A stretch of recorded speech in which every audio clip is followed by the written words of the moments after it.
pronóstico y terapéutico. Histológicos, microcíticos y no microcíticos. Perfecto, histológico, células pequeñas o microcítico y no células pequeñas. Muy bien, dos grandes grupos ahí. Bien, ¿qué más? Pronóstico. Y dentro de las no células pequeñas, el adenocarcinoma, el escamoso y el de células gigantes o no pequeñas. Como que también Perfecto, había una subclasificación ahí. excelente, excelente. Con respecto a diferencia pronóstica y de tratamiento, ¿algo para decirme? Los de células pequeñas tienen peor pronóstico que los demás. Muy bien. ¿En qué nos basamos para decir que el pronóstico es peor? ¿En qué característica de este tumor? ¿Por qué tienen peor pronóstico? Porque al momento del diagnóstico suelen tener metástasis. O sea, hacen metástasis mucho más rápido que los demás. Excelente, esa es la respuesta. Uno lo puede decir así, lo podemos decir con otras palabras. Por ejemplo, en el momento del diagnóstico, por más que veamos, ¿no es cierto?, una afectación única, uno tendría que sospechar que puede haber enfermedad micrometastásica, ¿sí? Uno enseguida tiene que pensar que rápidamente puede diseminarse este tumor. ¿De acuerdo? Bien, les estoy haciendo preguntas claves jerárquicas de este tema, ¿sí? Para que cuando lo desarrollemos, hagamos hincapié en esto, que sea repetitivo, podamos reafirmar estos conceptos. Muy bien lo que dijeron. ¿Por qué les pregunté también diferencia terapéutica? ¿Tenemos que ser especialistas en oncología para responder esto? No. Pero sí que podemos decir, acá lo digo yo, el tratamiento del cáncer de células pequeñas es diferente al no células pequeñas. Ahí también tenemos una diferencia, porque podríamos decir, en enfermedad avanzada, en un tumor de pulmón, mientras sea maligno, podemos utilizar la misma terapia, no drogas,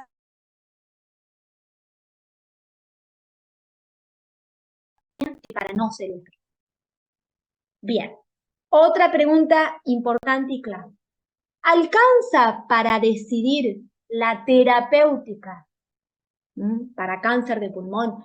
¿Alcanza el estudio de anatomía patológica que me informe justamente lo que ustedes dijeron? Células pequeñas, no células pequeñas. ¿Alcanza ese informe o debemos determinar y dosar más biomarcadores para decidir terapéutica? Prácticamente les estoy dictando la respuesta. Pero, ¿qué me dirían? Lo segundo, ¿sí?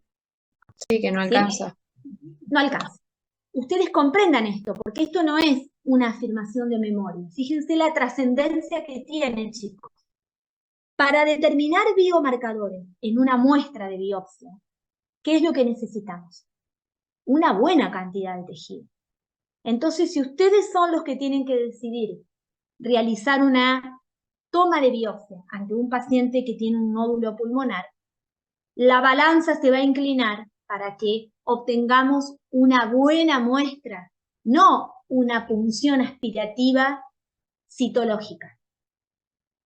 Porque ahí voy a tener poca celularidad y voy a poder, quizás que el patólogo desde ya pueda decirnos si es un adenocarcinoma, es un carcinoma de células pequeñas, pero ¿le alcanza eso al oncólogo?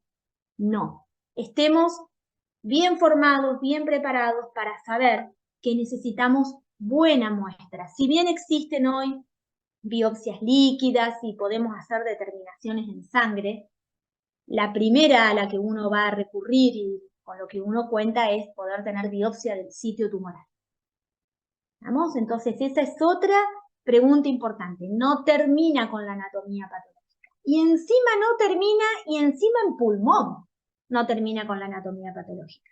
¿Qué pasa si hay varias lesiones pulmonares? Razones. Ustedes han razonado mucho en clase e interpretado algunos casos que hemos compartido. Fíjense si tenemos varios nódulos pulmonares y lo biopsiamos. Y el diagnóstico es adenocarcinoma. ¿Qué nos tendríamos que preguntar? ¿Es un adenocarcinoma primario de pulmón o es secundario? ¿No les parece razonable preguntarnos eso? cambia completamente todo, ¿no? Entonces, a su vez, puede ser que el patólogo nos diga adenocarcinoma a confirmar si es primario o secundario. En pulmón es un sitio de asiento frecuente de impacto metastásico de otros tumores. Entonces ahí necesito más material para que el patólogo mande inmunotipificar y que nos puedan decir con el dosaje de más marcadores si es primario o secundario. ¿Sí? Entonces esto es trascendente. Vamos a otra pregunta. Les pido, y los voy a anotar acá en el chat, que me digan cuáles son los sitios metastásicos más frecuentes en los que un tumor de pulmón, sea el que sea, la histología puede impactar. Es decir, ¿cuáles son los sitios secundarios metastásicos más frecuentes? Cerebro, ¿Qué más? Hueso, hígado, Excelente.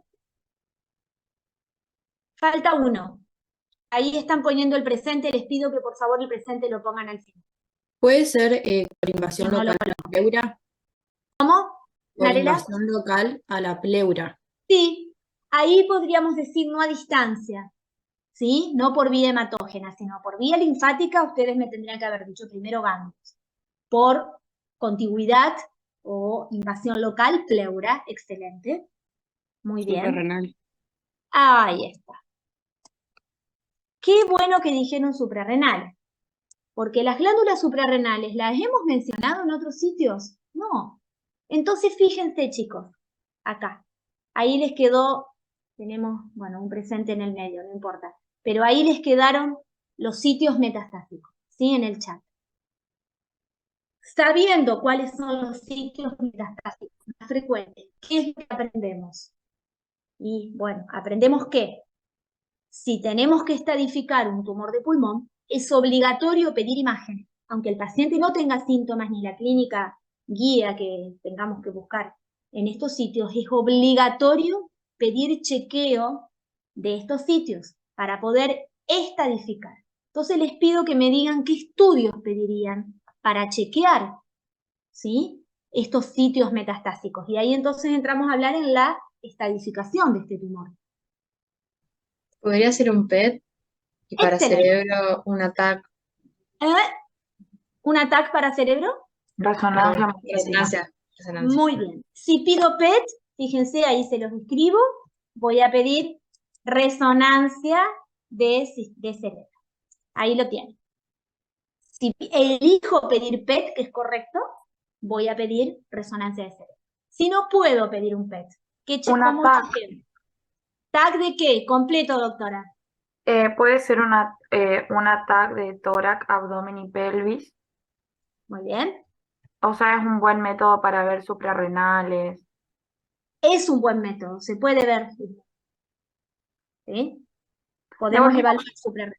ahí, Hola, profe, también tendríamos que pedir resonancia o también podríamos pedir TAC de cerebro. Muy bien. Acá estamos evaluando cerebro. No.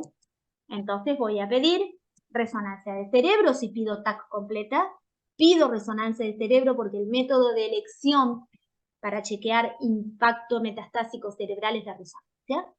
Excelente. ¿Y qué más me falta chequear ya que no pedí un PET? Centellograma. Muy bien. ¿Cómo se llama ese estudio? Centellograma óseo. Y te falta la palabra total. Siempre hay que aclararlo, si bien lo van a hacer, pero puede ser que te devuelvan la orden y te digan, ¿es total o es de un sector?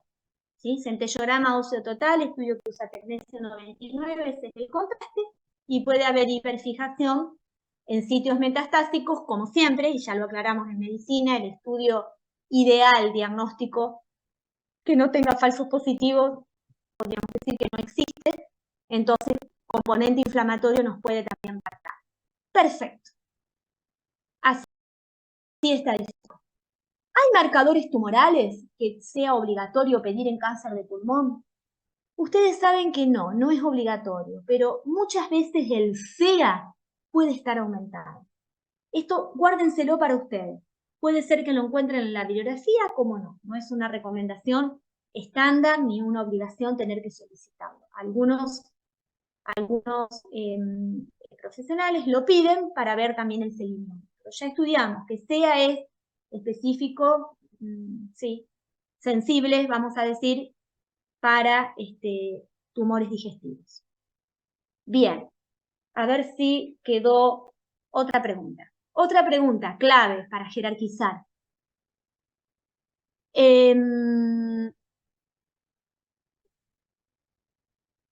¿El cáncer de pulmón ocupa un lugar importante dentro de las causas de muerte por cáncer o no? ¿Está al final de la lista o en el medio de la lista o al principio de la lista? Al principio de la lista. Excelente, excelente. ¿El cáncer de pulmón tiene altas chances de cura? En realidad, o sea, cuando se lo diagnostica, está en etapas avanzadas. Entonces, eso un poco dificulta el tema de la curación. Muy bien, Porque como no da síntomas o da síntomas cuando ya es avanzado, por ahí la persona lo encuentra ya con metástasis. exactamente.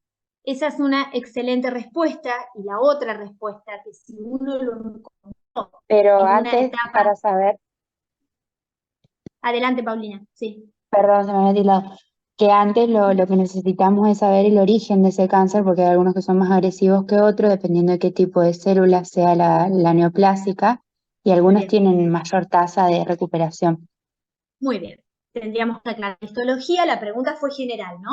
Fue general porque la podemos comparar con otro tumor, chicos. Hoy, que ustedes ya estudiaron este tema, les pregunto, ¿el cáncer de mama tiene chances y posibilidades altas de tratamiento, de cura? Y si no es de cura, de buena evolución en el tiempo con un tratamiento, Sí, haciendo porque las excepciones que uno tiene que hacer. tiene screening. Y entonces, al Muy tener el bien, screening, es bien, mucho bien. más fácil. Perfecto, muy bien lo que están razonando. Muy bien. Entonces, uno, fíjense que a medida que va avanzando en el estudio de los tumores, se va dando cuenta que no podemos generalizar diciendo tiene cáncer. Tal persona tiene cáncer. ¿Qué tendríamos que preguntarnos? ¿Qué cáncer?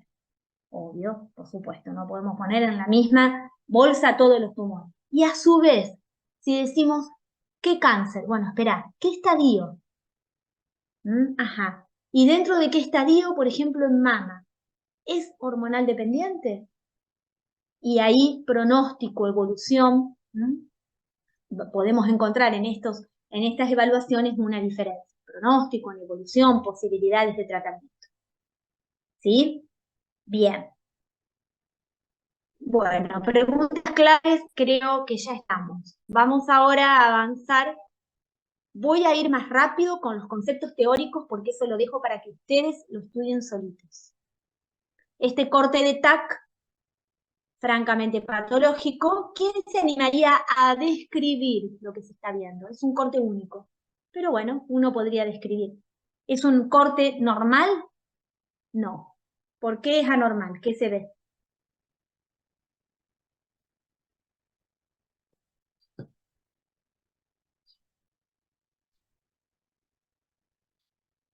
Chicos, ¿no tendrán prendido el Zoom y están Se ve teniendo como, se ve como un nódulo esticulado, los márgenes.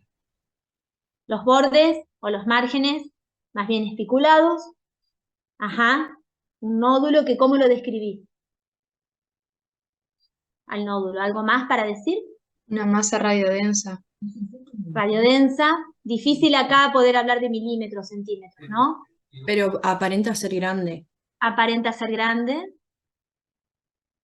No sabemos la localización, el corte, pero sí podríamos, ¿no es cierto?, decir, fíjense a la altura que estamos, altura traqueal, Ta- ¿no?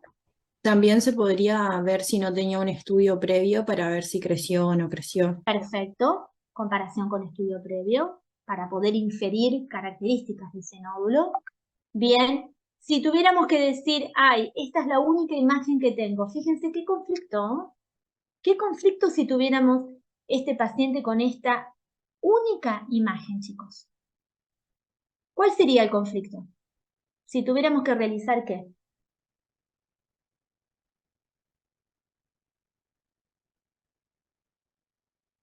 Para el tumor necesitamos anatomía patológica, necesitamos toma de biopsia. Es la única imagen que tendríamos para biopsiar. ¿Qué hacemos? Pareciera que estamos al horno con papas. ¿Por qué? ¿Alguien quisiera avanzar un poco más? Porque tiene signos de malignidad el nódulo. Sí. Habría que tomar biopsia de eso. Por supuesto, habría que tomar biopsia. ¿Qué biopsia tomarías, Narela? Y una punción aspiración ya dijimos que no nos sirve. Y No, una fibro si tenemos bronco. poca celularidad, no. Y en realidad acá tenemos bastante celularidad, entonces podría plantearse hacer una PAF, pero porque es grande el nódulo y una fibro No, no, no, bronquial. no. Perdón, Narela. Perdón, te voy a aclarar algo. Cuando decimos poca celularidad, no estamos hablando de tamaño del nódulo. Decimos poca celularidad porque vos cuando aspirás con la aguja, Claro, te vas a da un sacar poco poco ruido. material. Claro, Es claro, pocas células. Ojo, qué bueno que lo planteaste. Vos podés tener un nódulo de gran tamaño, 4 o 5 centímetros, y decir, es una, o sea, hay bastante cantidad de lesión, en todo caso, para poder realizar una biopsia. Pero la PAS aspira y es para un estudio citológico, ¿no es cierto? Hace una función aspirativa con aguja fina, con una aguja fina. ¿Podés sacar bastante material? No. A eso nos hacemos referencia cuando decimos poco material, porque vas a poder aspirar poco. En cambio, la contra de una punción, de una PAF, ¿cuál es? De una punción con aguja fina. Es realizar una punción con aguja gruesa. con aguja gruesa o también se la llama trucut. Claro, entonces podríamos hacer acá Acá eso. podríamos, ¿sí? ¿Te parece? Y No está está medio mal decir sí. muy ¿Cuál en es el el problema? puede ser que esté muy en el medio el nódulo, Claro, el cáncer, claro, fíjate, no está pero con muy cerca. una fibro bronco tampoco Bueno, llegaría. O, acá justo tenemos un corte alto, salvo que la masa descienda un poco y se haga iliar, ¿no es cierto?, la lesión y que estemos a la altura de los bronquios, uno podría decir lesiones peribronquiales cerca del bronquio y sí, voy a elegir una broncofibro, menos claro, cruenta y perfecto, avancemos, ¿sí? O sea, avanzaríamos con ese estudio. Acá, y no está tan cerca de la periferia. Esto no les puedo dar una receta de decir sí, no.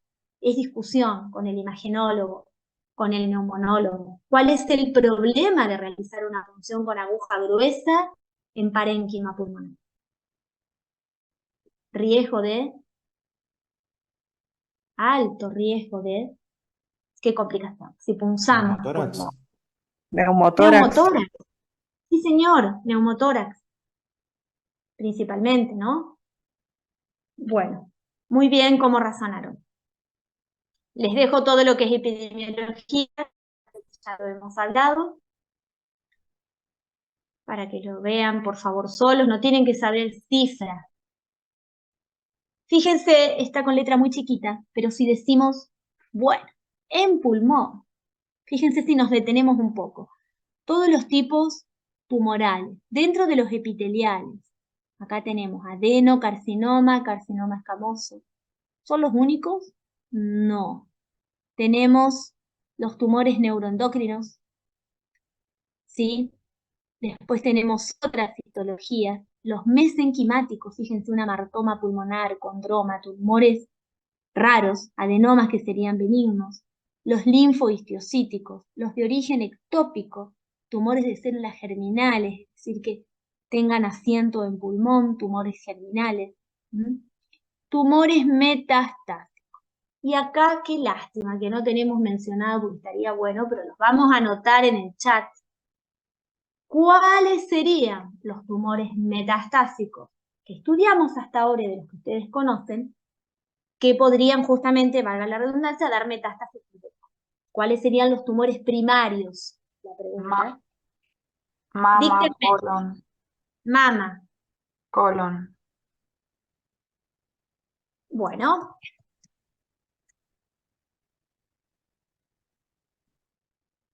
No me van a decir dos a esta altura del cruzado. Cuando los pulmones sabemos que son asientos. El melanoma, El lo- recto, Melanoma, excelente. Uno de ustedes no alcanza a escuchar. Melanoma, bien. ¿Qué más? recto, Claro, dijimos colon, ahí yo dije, bueno, está bien, pero si tuviéramos que elegir del digestivo, el primero que diríamos sería recto. Muy bien.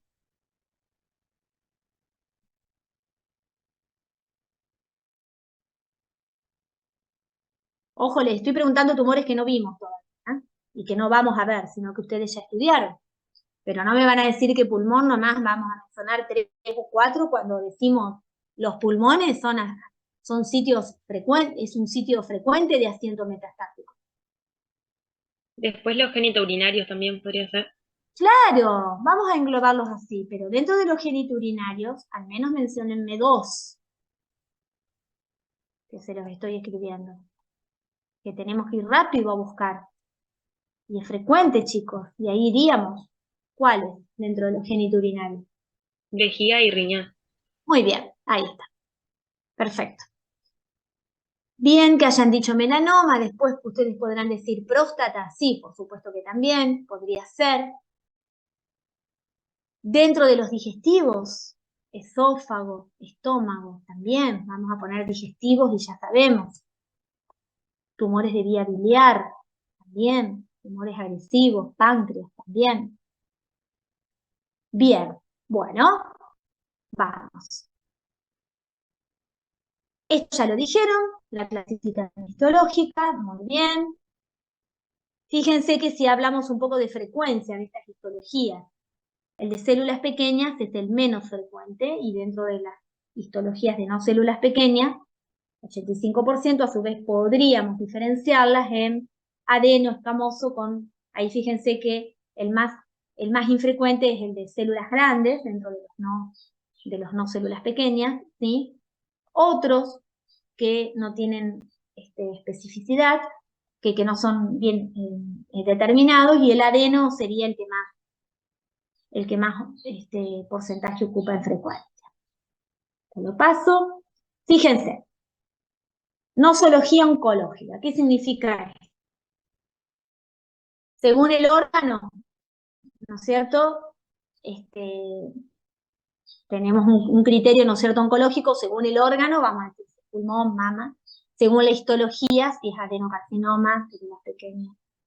Según el criterio molecular, fíjense que en oncología lo que venimos diciendo, tenemos que saber qué vía molecular está alterada, qué alteración posible genética puede haber, qué alteración posible inmunológica puede haber. Esto es lo que les dije al principio. Por supuesto tenemos que saber primero el sitio primario del tumor, qué tipo celular, anatomía patológica, y luego el estudio biomolecular. Bien.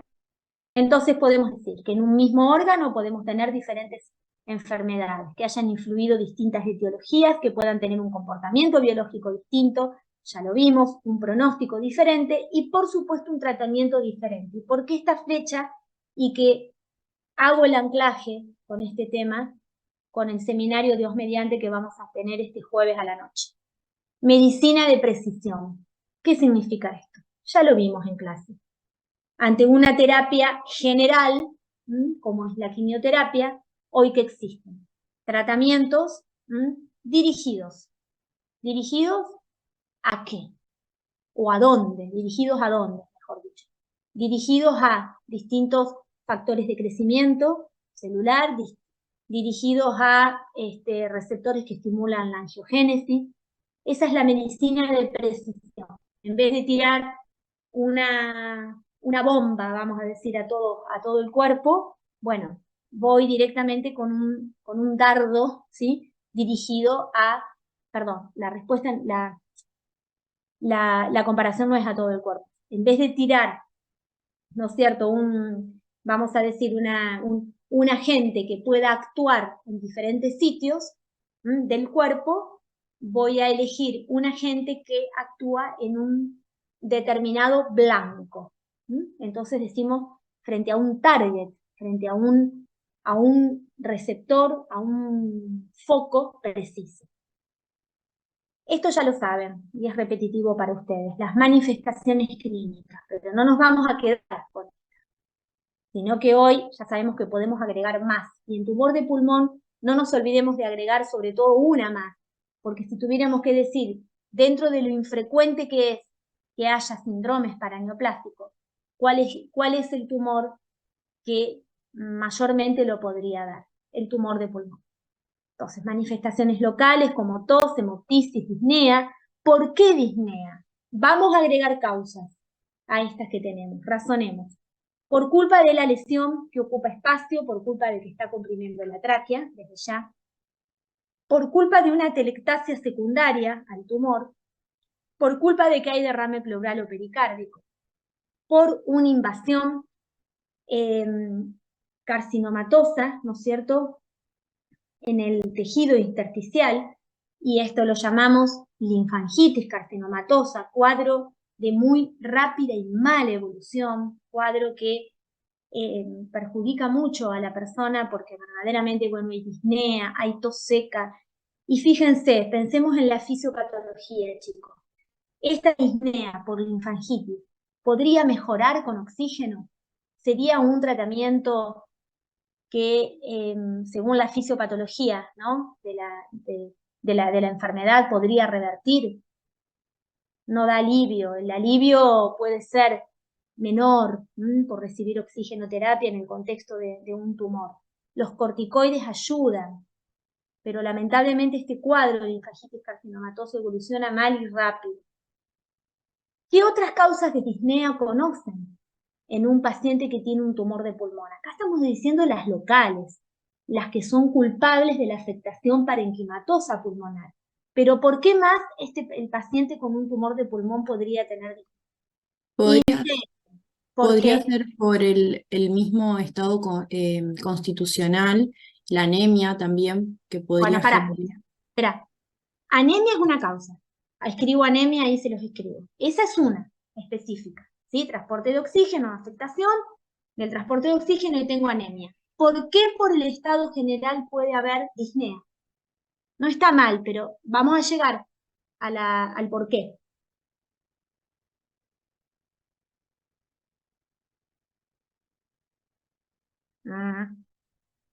¿Qué pasó? ¿Pregunté mal? Vos dijiste No, por no, el estado general de claro, caquexia, pero la por infracción. el aumento del catabolismo, pero no sé Ajá. específicamente por qué. Te lo pregunto no por mala, sino para que razonemos esto. Un paciente débil, un paciente con fatiga, un paciente que está en estado catabólico. A ver, por la debilidad, por la fatiga, el paciente te puede decir, me falta el aire. Sí, sería por secundario a la fatiga, a la debilidad. Bueno, ahí sí te lo explicamos, ahí sí. Si no, o sea, disnea es sensación subjetiva de falta de aire. Lo relacionamos directamente con es decir, afectación de oxigenación hay. Entonces el tema es explicar por qué. ¿Me explico, Narela? Sí, profe. Bien, síndrome entonces lo pongo síndrome constitucional. ¿Por qué más? Hoy ya pueden responder más causas. ¿Puede ser por linfangitis carcinomatosa? Claro, lo que está escrito arriba, ya lo dijimos. ¿Sí? Disnea por linfangitis carcinomatosa. Sí, señor. No sé si dijiste esto o escuché mal. Si es No, sí. linfangitis, sí. Perfecto, muy bien. ¿Qué otra causa? Piensen, por favor. Relacionen, es un paciente que tiene un tumor de pulmón que está bajo múltiples tratamientos y que por supuesto puede tener otras comorbilidades. Por eso les dije, integremos, causa de disnea. ¿Y puede ser que haya afectación del plexo? Por ejemplo, invasión nerviosa que vos tengas, ¿Qué plexo? pero braquial. Pero no sé si daría la disnea como tal. Pero como da dolor, agitación, puede que se termine teniendo una disnea. Ahí, o sea, tendrías que tratar de llegar a la disnea. ¿Paulina es quien está respondiendo? Sí, ¿Quién? se me hace que es más por el dolor que pueda llegar a tener una falta de aire y no describirlo, objetivarlo Bueno, como disnea como tal. porque una afectación del plexo braquial, como del simpático superior y demás, te puede dar otras alteraciones. ¿Sí? Pero si decimos relación directa, salvo que vos me digas la masa que compromete plexo braquial, y ahí sí, y que tenga una relación directa con el tórax y que por compresión haya disnea, pero ya lo dijimos arriba, por la misma masa, Claro. ocupación, compresión. Esa habría que relacionarla distinto. ¿Alguien más iba a decir algo? ¿No? Por el mismo tratamiento. A ver, ahí está. ¿Qué tratamiento puede dar disnea?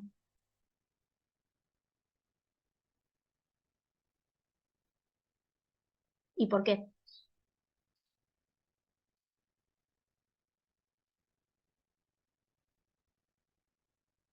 A ver, porque si no puede llegar un paciente con disnea y uno dice es por el tratamiento.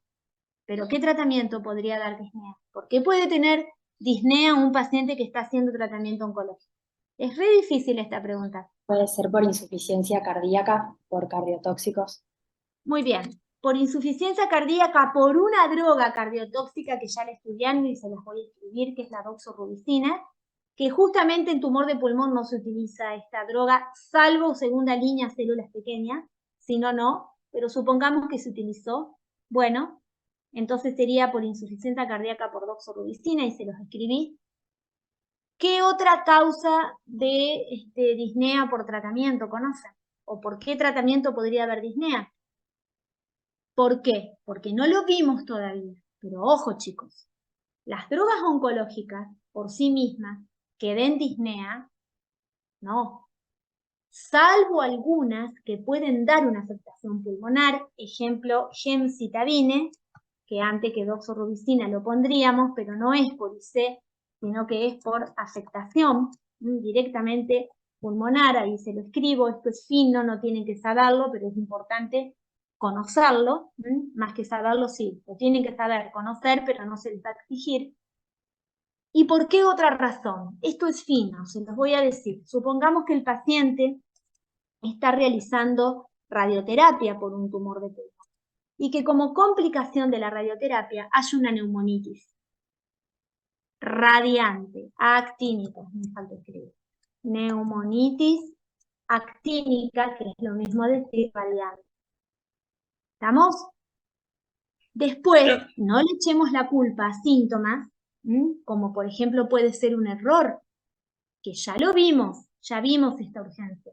El paciente llega con fiebre y decimos fiebre medicamentosa porque está recibiendo quimio. Y ahí metemos la pata, porque el paciente le podemos dar antitérmico a la casa y el paciente puede tener una neutropenia y evolucionar más que mal.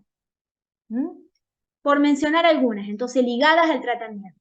Ustedes estudiaron una urgencia, que la El podemos... síndrome de vena cava superior puede ser que Claro, también muy disnea. bien, me parecía que lo tendrían que haber mencionado. Síndrome de vena cava superior, ojo, podrían decirme en el primer puntito que están leyendo MOE, por ocupación, por compresión. Mediastinal en este caso podría ser incluido ahí.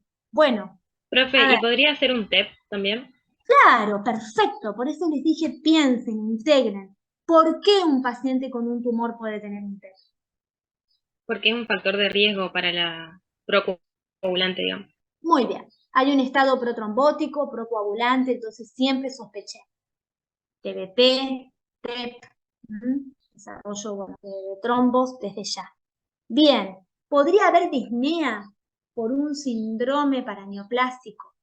Y ahí entramos en terreno difícil, y les digo para mí, también difícil, desde ya, porque ahí tendríamos que pensar en a lo mejor algún síndrome neurológico que haya alguna afectación, por ejemplo, de nervio periférico, que pueda dar disnea por afectación de músculos de la respiración, y uno diga, bueno, en el contexto de un síndrome paraneoplásico, no vayamos a lo muy raro.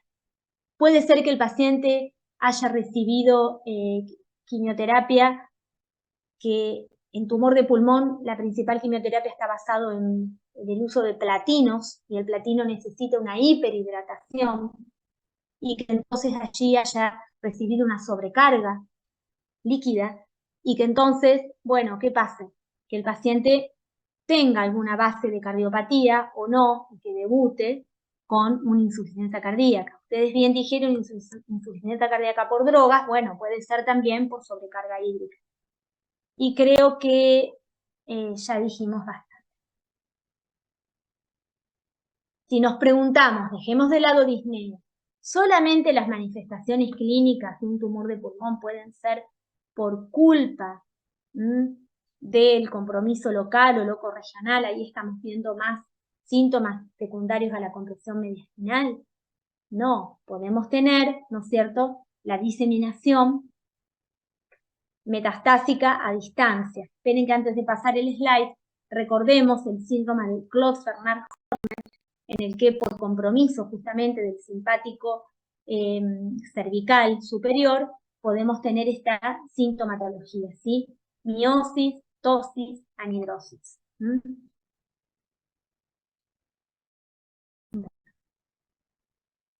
¿Qué pasa según los sitios metastásicos? Ustedes hoy me dictaron sitio metastásico frecuentes, ¿sí? Aguárdenme, chicos, un segundito que me están mandando un mensaje de coordinación de la facultad. Perdón que los interrumpa. Un segundito.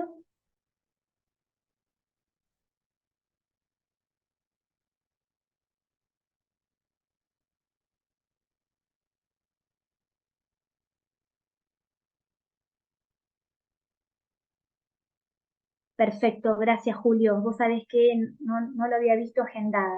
Es la doctora, entonces, Georgina. Miles de gracias.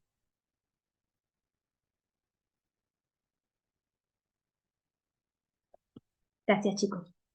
Entonces, fíjense que son los sitios que ustedes me mencionaron, pero faltaría uno, que les dije, bueno, es importante que lo chequeemos. ¿Qué sitio metastásico falta acá? Suprarrenales, ¿sí? ¿Qué sintomatología podrían tener los pacientes si tienen ambas glándulas suprarrenales, si no podrían afectadas, ¿no? Podría ser que se compense la función. Pero, ¿cuáles son los síntomas de falla suprarrenal?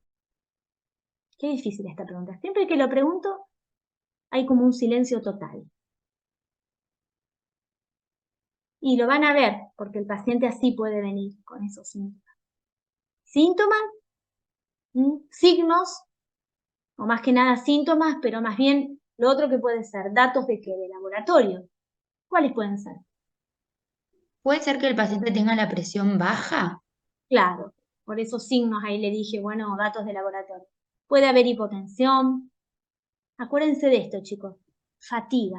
Sospéchenlo. Fatiga, astenia. No puede decir, no, listo, es por culpa de la caquexia, del síndrome de conducta. Sí, por supuesto que puede ser.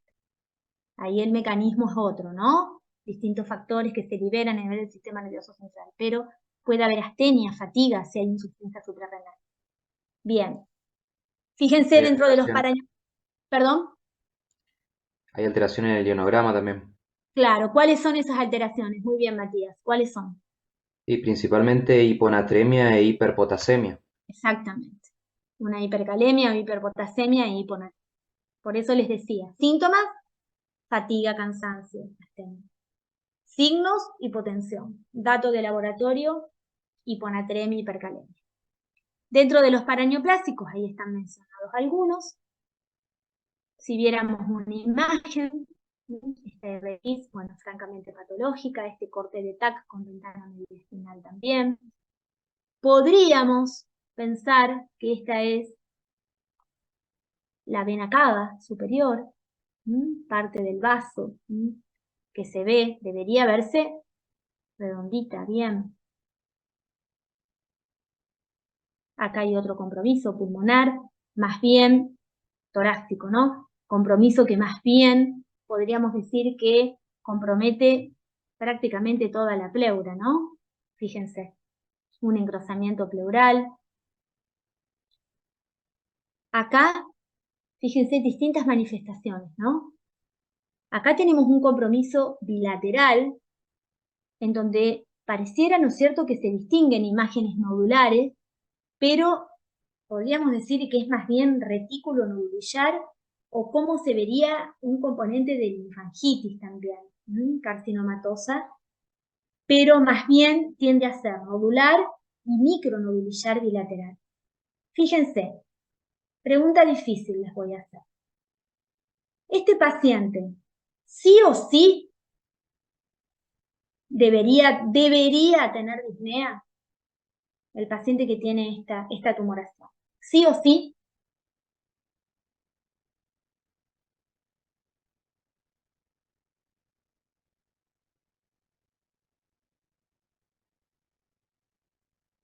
Es difícil la pregunta porque no le estoy apretando contra la pared, pero a ver, acá uno supone que sí, que podría tener disnea este paciente. La primera TAC que les mostré al inicio, con el nódulo que dijimos si habría que pulsarlo, sí o sí tiene que tener disnea ese paciente, podría ser que No, no, eso no. ¿no es cierto?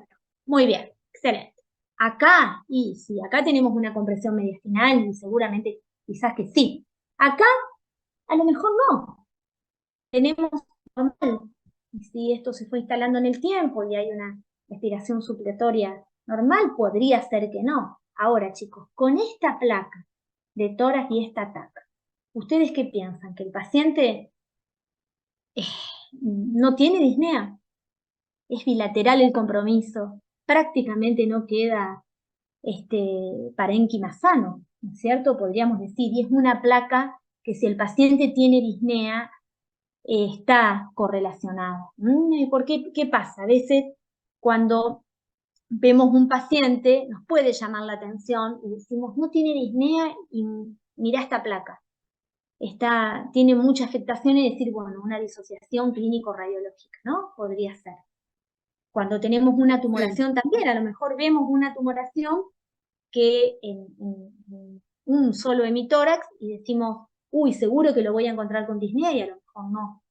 Entonces, bueno, nada más es para relacionar y pensar. Profe, además de la disnea en la linfangitis, ¿podrían tener, por ejemplo, cianosis o solo con disnea se presentan? Claro, no, puede ser que la disnea esté acompañada, ¿no es cierto?, de signos de insuficiencia respiratoria o no, ¿sí? Podría Gracias. ser sí o no, ahí hay que ver. De acuerdo, ahí sí te contesto, de acuerdo a lo que vos ya sabés bien, que es la cianosis, de acuerdo a la hipoxemia y la hipoxia tisular que existe. Bueno, avanzamos un poquito más. El diagnóstico, ¿cómo podría ser el tumor de pulmón? Incidental, desde ya, ahí lo están leyendo, porque se realizó un screening y ahí hay un signo de pregunta. ¿Por qué? Porque está impuesto, aconsejado y recomendado el screening en tumor de pulmón y hay recomendaciones en pacientes con factores de riesgo. Espero que así, y creo que así lo estudiaron en Neumo, ¿no? Y si no, el screening en la población general asintomática no está recomendado. ¿De acuerdo? Coincidimos Sí. en eso, ¿sí? Bien, porque el paciente se estudia por síntomas y como bien dijeron al principio, la mayoría se diagnostica en estados avanzados. Ahí tenemos un poco más en cuanto a la clasificación, esto lo paso un poco más rápido. Nódulo pulmonar solitario no lo vamos a dar, en Neumo creo que ya lo vieron, que más que nada es ver los pasos que hay que seguir frente a esta imagen única. Bueno, dentro de la evaluación diagnóstica y estadificación, yo tendría que saber si la enfermedad está limitada al tórax, si tenemos un tumor localizado o localmente avanzado, o hay enfermedad a distancia. Bien, esto ya me lo dijeron ustedes. Si el paciente va a cirugía, por supuesto que tendríamos que hacer una evaluación funcional pulmonar y cardíaca. ¿De dónde tomar la biopsia si el paciente no tiene diagnóstico? Bueno, ya lo vimos.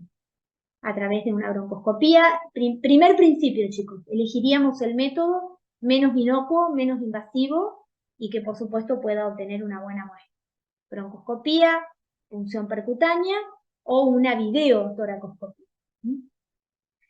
Si voy a estudiar sitios metastásicos, voy a una mediastinoscopía o también por una videotoracoscopía toma de biopsia de pleura o una punción percutánea. Y acuérdense, no solamente el diagnóstico del tumor por la anatomía patológica estándar, sino muchas veces necesitamos muy química y luego el estudio molecular.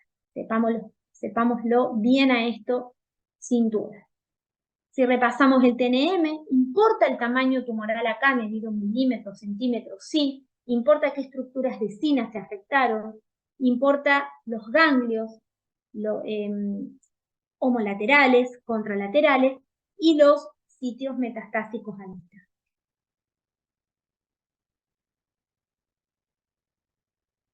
Ahora si nos preguntamos, un tumor de pulmón a 5 años, tasa de sobrevida a 5 años, este es el no celular. ¿Qué pasa a 5 años? ¿Cuántas personas están vivas a 5 años en un tumor localizado de pulmón que recibió su tratamiento? 60%, más o menos. Si hubo compromiso regional, a 5 años está vivo 35%. Si había metástasis a distancia, el 6% está vivo a 5 años.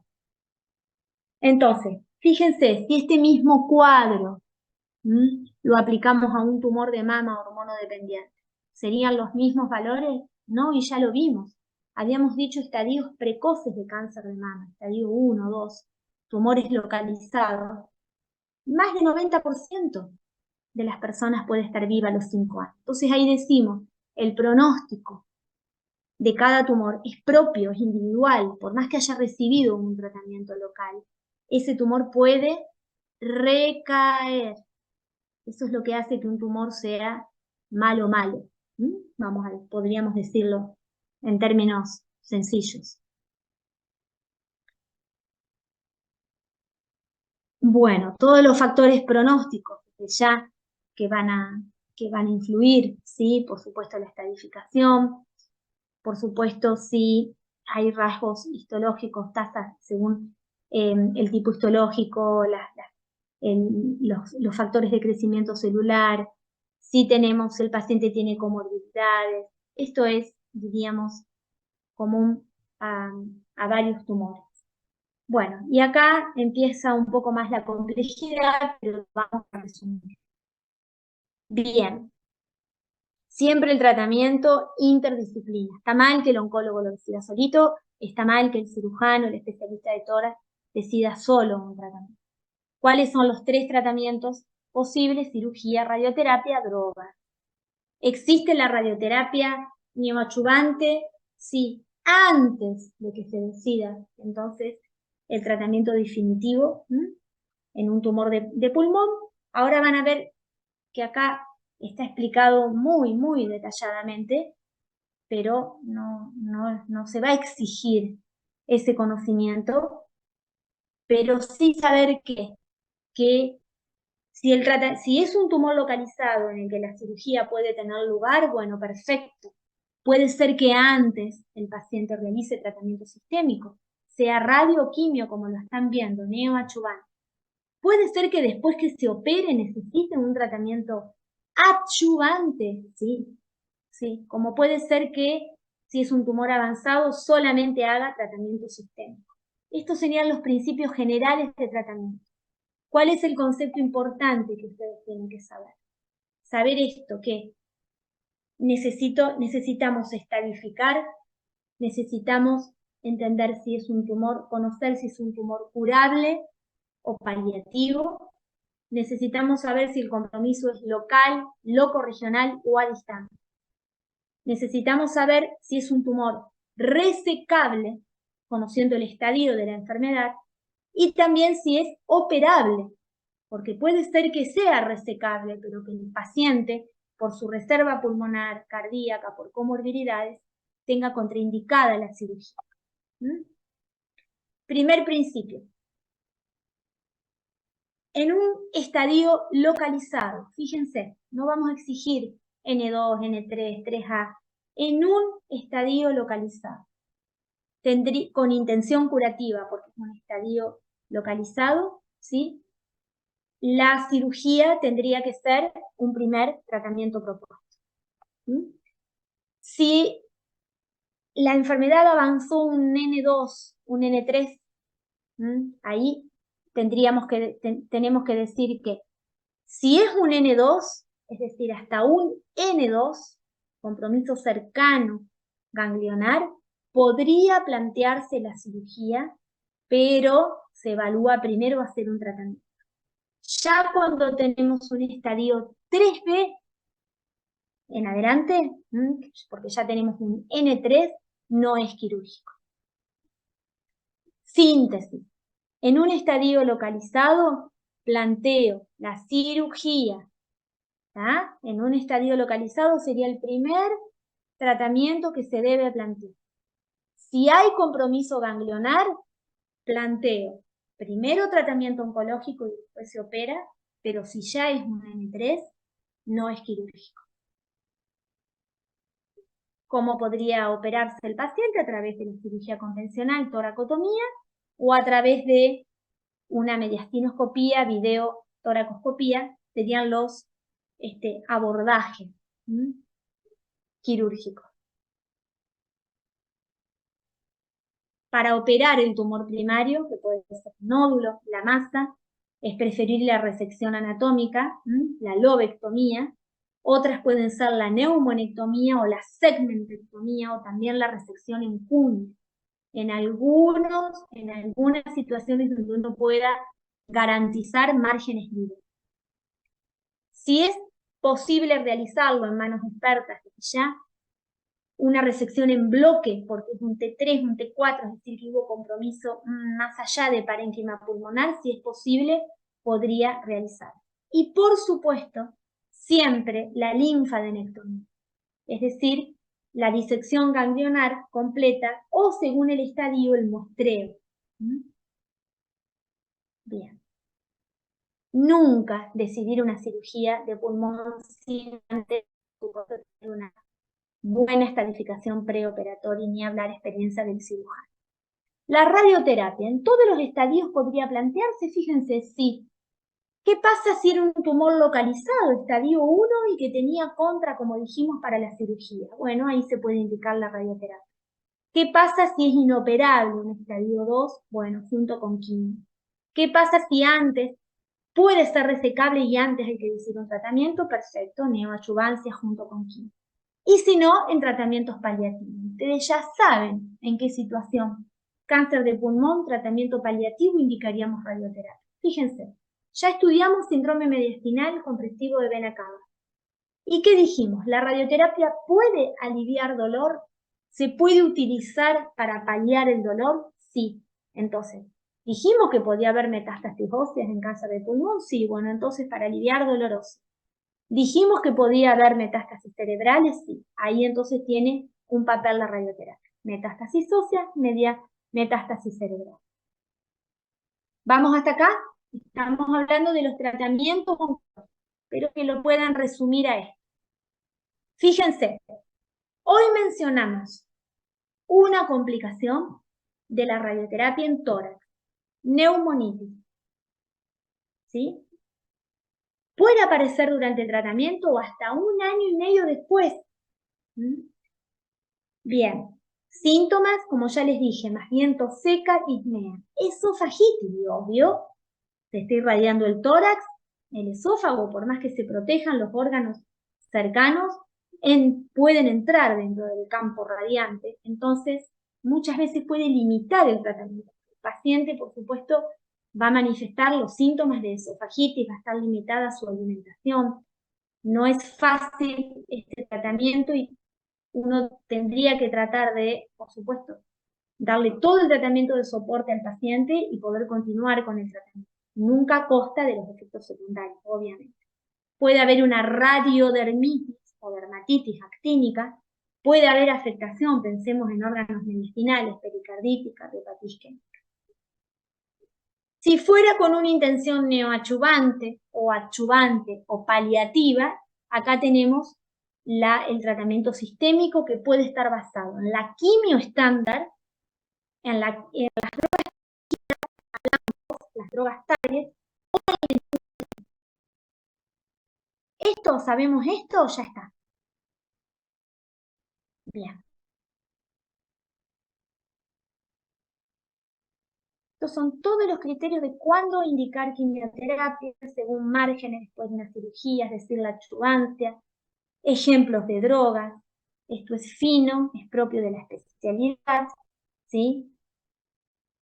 Vamos a hacer un paréntesis acá, como ya dijimos, estadio 3 en tumor de pulmón es un problema, porque puede ser que el paciente sea candidato a cirugía y que luego reciba adjuvancia. o que antes haga tratamiento y después vaya a cirugía, o que directamente haga radioquimioterapia definitiva. Síntesis para ustedes. Cuando hay afectación ganglionar, pueden haber distintas opciones de tratamiento. Solo radioquimio después cirugía, o salvo que sea un 3B, como habíamos dicho que no va a cirugía, puede ser que primero se opere y después vaya y después realice un tratamiento adyuvante. ¿Cómo vamos hasta acá, chicos? Bien. Más o menos. ¿Bien? ¿Les sirve que vayamos priorizando así para resumir? ¿Sí? Sí, profe. Bien. ¿Qué pasa en estadio 4? Y ya lo saben ustedes a esto. El tratamiento va a ser sistémico. Si voy a indicar un tratamiento local, va a ser con un fin paliativo, aliviar dolor.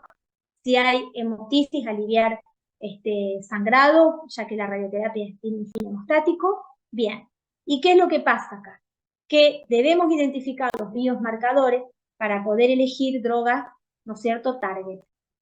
Muchos marcadores que dosamos hoy, claro que sí. ALK, ROS1, EGFR, son los que más habitualmente pedimos. PDL1. Esto es fino, pero saber que debemos dosar biomarcadores. Perdón que a lo mejor voy un poco más rápido. Esto es fino. Por ejemplo, en adenocarcinoma siempre los pedimos. En escamoso hay que evaluar en forma individual. Y en células pequeñas habitualmente no, ¿sí? Salvo en no fumadores que uno pida algunos tumores. Aguárdenme. Anda, después voy, estoy trabajando. Perdón, chicos. Aunque no lo crean, estoy hablando a mi perrita. Perdón, se me asomó ahí por la puerta. Perdón. ¿Qué pasó acá? Tenemos este ejemplo. ¿Qué pasa? Estamos, chicos, todo esto no se los aclaré, pero el título siempre es no células pequeñas, ¿sí? Estadio 4. Doso el EGFR. Ejemplo clásico. Fíjense, ¿cuál es el tema? Que aquí ya sabemos que cuando tenemos sobreexpresado este receptor, ahí se los marco, factor de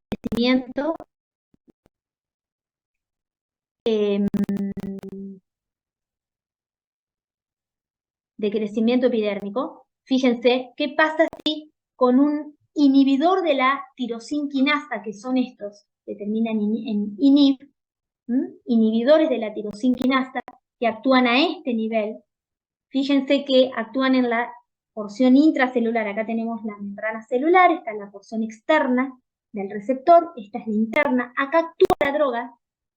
A ver, no sé si se alcanza a ver porque tengo la pantalla. Acá está.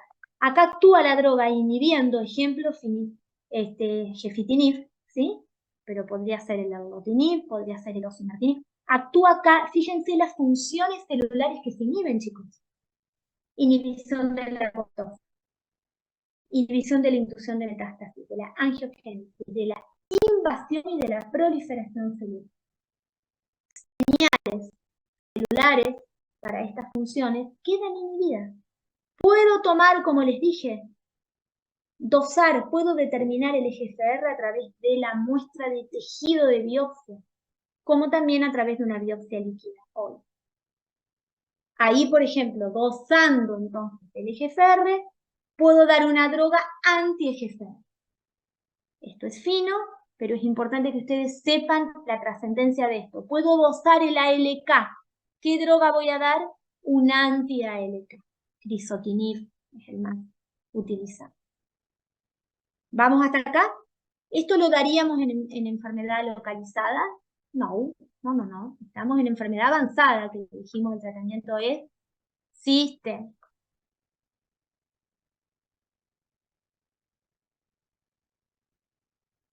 Avanzo un poco más. Entonces, fíjense en estos conceptos. Vayamos a la realidad hoy. Argentina y mundial, aunque más que nada, bueno, Argentina. Las nuevas terapias no siempre están disponibles. Situación actual hoy, por costo, son drogas de alto costo, no siempre la cobertura puede otorgarlas. Hay demoras en los estudios moleculares, sí, esto lleva tiempo, 15 días más después del diagnóstico, 20 días más. Las nuevas terapias no son mágicas. Por supuesto, demoran. Hay una demora para que actúe la medicación y el paciente puede progresar. Por eso es que la quimioterapia sigue teniendo un rol importante. ¿Por qué mencionamos ahora quimioterapia? Porque no hablamos de agentes citotóxicos, sino que hablamos de anti-EGFR, anti-LK, es decir, drogas dirigidas, que dijimos que hoy por hoy uno prioriza ese tratamiento. ¿Saben cuál es la otra ventaja, chicos? Que la mayoría son vía oral. Para el paciente recibir un tratamiento en la casa es un abismo de diferencia que se tiene que ir a un centro y aplicarlo en forma endovenosa. ¿Estas drogas tengo que saberlas de memoria, los nombres? No. Hoy les mencioné una. Platino. Existen los combos, algunos tratamientos dobles. Platino asociado al GANA, combinado. Platino más paclitaxel, más pemetrexed si es un adeno. Minorelvine, gencitabine, etoposide. A veces, por comorbilidades, no pueden recibir tratamiento combinado y se hará monoterapia. Esto es requete fino, pero relacionemos y apliquemos lo que estudiamos. ¿Uno indica un ciclo de quimio? Habitualmente, no. Las quimioterapias en los tratamientos al menos están programadas para que sean realizados 6 ciclos, uno cada 21 días. Pero hago 6 ciclos a ciegas y digo, venga, 6 ciclos y no evalúo, no. En medio evalúo. Cada 2 o 3 ciclos evalúo y fíjense, esto ya lo aprendimos. ¿Qué respuestas podemos tener? ¿Qué es RP-IE? RP es respuesta parcial, es cuando aprendimos que se achicó la enfermedad al menos un 20%. ¿Qué significa EE? Enfermedad estable. Ni se achicó ni creció. ¿Qué significa P? Progresión. Aumentó más de un 20%. Entonces ahí voy a decir evalúo segunda línea. ¿Está? No sigo con el mismo tratamiento. Si tengo RP y EE, sigo. Los planteo un poco. En ese caso, los métodos de imagen que usamos los mismos para la estadificación, para el Sí, control. señora, muy bien esa pregunta, porque fíjense, vos, si pediste una TAC, después vas a comparar con una RX, si hay respuesta, no, voy a seguir pidiendo TAC. Si pedí un PET, vamos a tener un problema que va a ser la cobertura. Uno puede pedir una TAC y compara la TAC actual con la del PET, o salvo que no haya problemas en cobertura y se siga pidiendo PET. Si no, habitualmente es con TAC. El mismo estudio pido con el que parto con el tratamiento para luego ver la evolución. Obviamente que siempre voy a evaluar al paciente. Su PS, que es el Performance Status, estado funcional, si hay, cómo vamos con sus comorbilidades conocidas o se agregan, la edad. El tratamiento paliativo también es un tratamiento. No, pareciera como que es una redundancia. Obvio, paliativo sería sintomático. Puede ser que uno elija ese tratamiento. Nada más, soporte, alivio de síntomas. Bien. ¿Qué pasa con el tumor de células pequeñas y los liberos? Ya dijimos las características más importantes. Acá ven las características, ¿sí?, histológicas típicas, altamente proliferativos, necrosis extensa. Puede ser que haya desde ya marcadores neuroendocrinos en la inmunohistoquímica, porque estos tumores, chicos, pertenecen, ¿no es cierto?, a los neuroendocrinos también, a los tumores neuroendocrinos. Cuando uno dice células pequeñas, uno ahí pregunta, bueno, ¿es un neuroendocrino puro o es un epitelial con diferenciación neuroendocrina? Tranquilo, no, este es un tema complicado y sobre todo en el momento de la clasificación, pero si uno tiñe, ¿no es cierto?, estas células, pueden aparecer marcadores neuroendocrinos, siendo el original un epitelial de células pequeñas, simplemente. ¿Qué pasa acá? Obvio, el principal factor etiológico, vamos a decir, causal o asociado, es el tabaco. Esto ya lo dijimos, voy a ir más rápido. ¿Estadifico igual un cáncer de pulmón de células pequeñas que el de no células pequeñas. Sí, puedo basarme en el TNM, pero si no, ¿qué estadificación se recomienda? La que diga localizado en tórax o no localizado en tórax. Ahora lo vemos. Características, comportamiento agresivo, metástasis tempranas. Fíjense, así como es malo por estas dos cosas que decimos, fíjense qué bueno que es quimiosensible. Pero fíjense que tenemos una palabra clave que nos hace caer todo bastante. Buena respuesta. Inicial. ¿Qué significa? Término viejo. Pan para hoy, hambre para mañana. Si se puede achicar el tumor.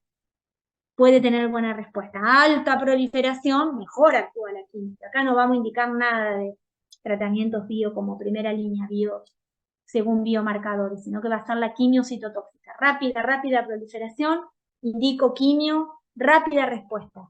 Buena respuesta inicial. Es un tumor malo, no nos quedemos con que se achicó, listo, a la casa que llueve. No. Alta tasa de recurrencia y progresión. Enfermedad generalmente no curable y de muy mal. Podemos utilizar el TNM, como les decía, pero si no el de enfermedad limitada, que esto incluye un concepto que es el de que consideramos enfermedad limitada aquella enfermedad que está confinada a un hemitórax y diríamos, ese compromiso de enfermedad hace que uno pueda enmarcarlo en un campo de radioterapia tolerable.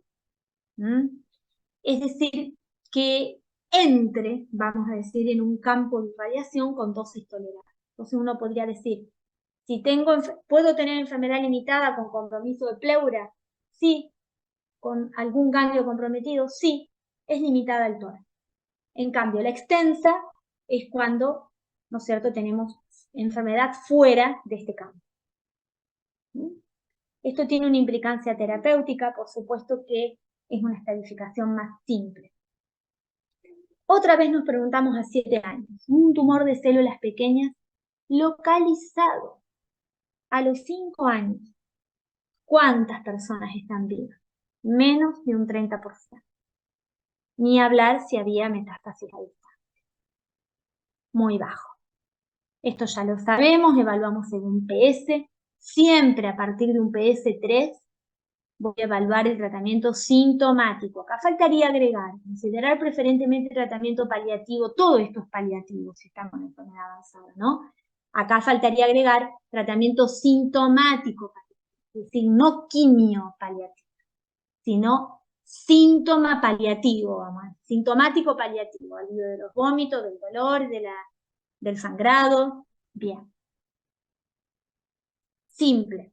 Para enfermedad limitada, en células pequeñas, planteo la cirugía solo para el estadio 1. Igual que en no células pequeñas, no. En células pequeñas, igual para no células pequeñas, es decir, en no células pequeñas, fíjense que hasta un estadio 3A podríamos decir que podría tener un lugar la cirugía. En cambio acá solamente en el estadio 1 y asegurando, ¿no?, de que no haya enfermedad fuera del tórax, y luego haciendo tratamiento, después de que se opere. Y si no, radioquimio concurrente. Si es una enfermedad extensa, listo. Quimioterapia, y hoy les dije, las drogas son distintas. Si bien mencionamos al etopósido, si prestaron atención, porque se puede utilizar en no células pequeñas, el estándar de tratamiento es cisplatina etopósido. Quimio. Uno podría irradiar el tórax, sí, en enfermedad extensa para paliar. ¿Podríamos irradiar el cráneo en forma profiláctica? ¿Qué significa esto? ¿Le encuentran alguna razón o justificación con todo lo que estamos diciendo? Usted tiene enfermedad extensa, sí, perfecto. O localizada, perfecto. Hizo quimioterapia para la enfermedad extensa, tenemos respuesta de enfermedad, hubo respuesta, hubo desaparición, hasta desaparición de lesiones. ¿Y por qué a un paciente le vamos a indicar radioterapia profiláctica en cráneo? Si no hay nódulos craneales, es profiláctica. ¿Cuál es la respuesta? ¿Qué dijimos al principio? Tumor altamente agresivo y con capacidad de dar metástasis. Entonces, como el cerebro es un sitio frecuente y como en el cerebro no pasan las drogas, habitualmente. Entonces uno irradia el cerebro, aunque no haya metástasis cerebral, en forma profiláctica. Es la única radioterapia profiláctica que se puede realizar. Tenemos que asegurarnos que no haya, por supuesto, enfermedad afuera es decir, afuera del cráneo, es decir, que haya enfermedad controlada, limitada y que no haya otros sitios metastáticos. No irradiaríamos si hay metástasis hepática, si hay metástasis pulmonares. ¿Me explicó? Profiláctica. Y ya terminamos. Porque esto ustedes ya lo saben. Es lo que vieron de screening y nada más. Bueno, chicos, ¿preguntas hasta aquí?